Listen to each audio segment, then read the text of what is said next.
Lafreniere and the Rangers have yet to come to terms on a contract, but the former #1 pick is confident a deal will get done. What's the latest you're hearing on this topic? Well, I'm confident a deal's going to get done, too. And I've been confident really all summer that a deal was going to get done. Just simply, look, go back to July 1st, the day that the Rangers made all their free agent signings. I asked Chris Drury about there was an unconfirmed report that he was talking to some other GMs about Alexis Lafreniere, and Drury flat out denied it and said that is totally not true. And he wants him to remain a Ranger for a very long time. And I have heard nothing to the contrary on that. So there is no rush for the Rangers. Lafreniere doesn't really have leverage here. He's coming off of his entry-level deal. He had a good season last year. His numbers improved from the year before. His goal number went down. But, you're not talking about a player with a ton of leverage here. The Rangers have about $2.3 million or so remaining on their cap. That's ticketed for Alexis Lafreniere. There's opportunity for him. Peter Laviolette has talked about wanting give this opportunities to the younger players. So I think this gets done. I think he's going to be in training camp. He says it's close. I think it's close too. I haven't heard anything to the contrary. I bet it gets done. Training camp, we still got about a month to go. So there's still plenty of time. And Alexis Lafreniere, unless something crazy happens, is going to be with the New York Rangers. Chris Drury gets business done. The Rangers clearly have prioritized adding to their veteran presence this offseason. Why was this such an emphasis, a point of real push for New York? Well, I don't necessarily know that it was a point of emphasis to add veterans. This is a veteran-laden team, but I think the point of emphasis was to add veteran players on reasonable contracts that could be impact players. They didn't have a lot of money to spend. Blake Wheeler, for example, is coming off getting bought out, and he's not going to go out and sign a big deal. It's a one-year deal, and the Rangers were able to get him for $800,000 with the potential of $300,000 more in incentive bonuses, and that's a great deal for the New York Rangers because they can get a guy here who could play first line right wing and score 30 goals for them and pay him $800,000. That's incredible right there. And it just so happens that he's a veteran player.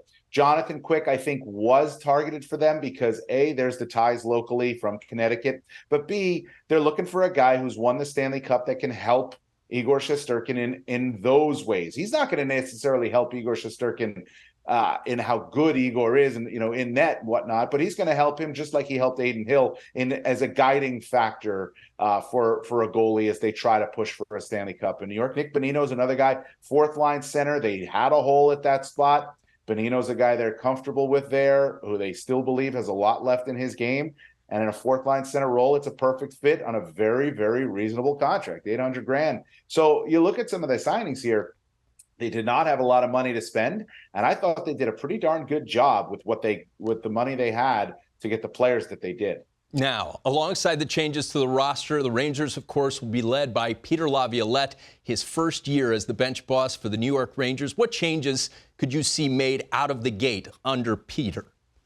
Well, Peter Laviolette's teams, as you guys know, his teams pressure up the ice. And I think that's what we're going to see from the Rangers right off the bat. That's the system, pressure off the ice. He said, when I've had success with teams, that's what we've done. Those teams have been pressuring up the ice. They've been on top of you, in your face. That's the way the Rangers are going to have to play. And it's a big reason why Peter Laviolette's message to the Rangers is day one, training camp, let's go to work and let the standard be set in practice for what we are going to be in games. I also think that like I mentioned before with Lafreniere, you're going to see more opportunity given here to younger players like Lafreniere, Kakko on the power play. I firmly believe that those players need that confidence. They need that ice time.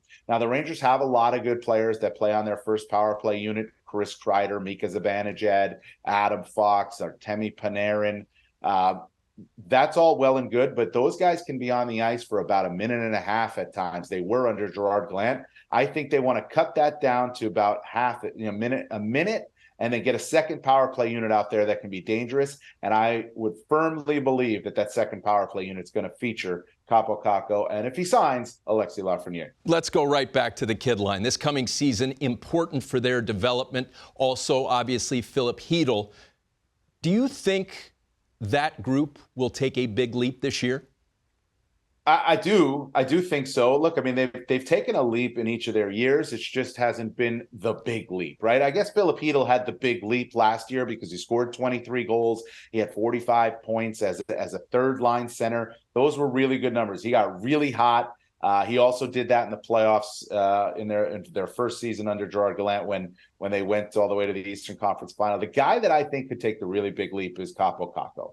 There's an opportunity here for Kakko to be a first or second line right wing right out of the gate. Blake Wheeler's got one of those spots locked up, most likely, and Kakko would have the second spot if you look at a depth chart, or the top spot. It just depends on where chemistry kind of flows from.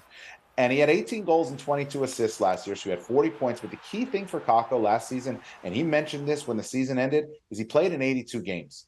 And that was big for him. He'd been off injured, through the first couple of years of his career. He got an 82 last year, and I think that was huge. He saw that he could do it. You're going to see a big jump from Kakko this season. I think he's going to live up to the expectations and the hype this season and maybe be a 60 to 65 point guy, maybe be a 30 goal scorer if he plays regularly on the power play. He got very limited power play time.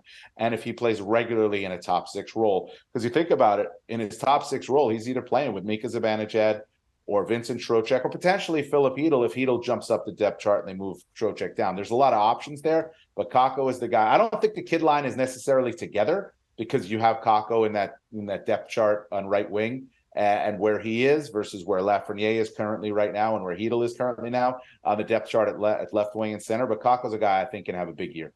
World-class insights as always, and I love the Dionne Warwick "We Are the World" headset. Brilliant. Great stuff. Wasn't the original plan, but we went with it. Attaboy.